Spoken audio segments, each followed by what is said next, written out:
তারেক রহমান এখনো travel pass চাননি বলে জানিয়েছেন পররাষ্ট্র উপদেষ্টা তৌহিদ হোসেন।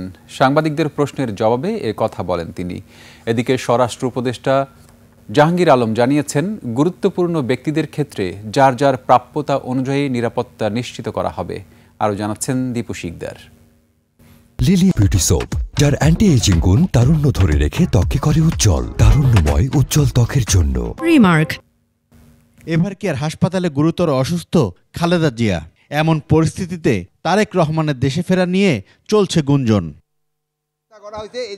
মঙ্গলবার সচিবালয়ে কোর কমিটির বৈঠক শেষে স্বরাষ্ট্র উপদেষ্টাকে এ নিয়ে প্রশ্ন করা হলে তিনি জানান, দেশে কারো নিরাপত্তার শঙ্কা নেই। এই ব্যাপার নিয়ে আমাদের এখানে কোনো আলোচনা হয় তাদের কারো কোনো এই বাংলাদেশে কারো কোনো নিরাপত্তার কোনো শঙ্কা নেই।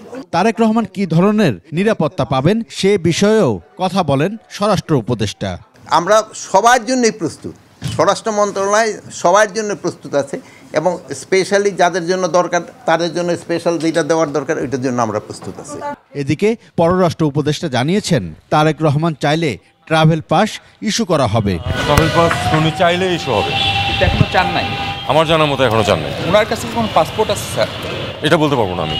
আর বেগম জিয়াকে বিদেশ নেওয়ার বিষয়ে কোনো আলোচনা আপনাদের? না, ওটার প্রস্তুতি আছে, যদি প্রয়োজন ডাক্তাররা বললে তখন তো নিয়ে যাওয়া হবে। কতক্ষণ সময় লাগতে পারে আপনাদের কনফার্ম করতে এটা? না, এটা তো আমরা কনফার্ম হবো না, এটা তো ওই ওনার আত্মীয় স্বজন এবং পার্টির লোকেরা কনফার্ম করবে বাইরে নিয়ে যাওয়া হচ্ছে কিনা। অ্যারেঞ্জমেন্ট আছে। তার মানে তারেক রহমানের আশা নিয়ে কোনো সুনির্দিষ্ট তথ্য নাই? না, কোনো। এরই মধ্যে খালেদা জিয়াকে অতি গুরুত্বপূর্ণ ব্যক্তি ঘোষণা করে এসএসএফ নিরাপত্তা দিয়েছে সরকার।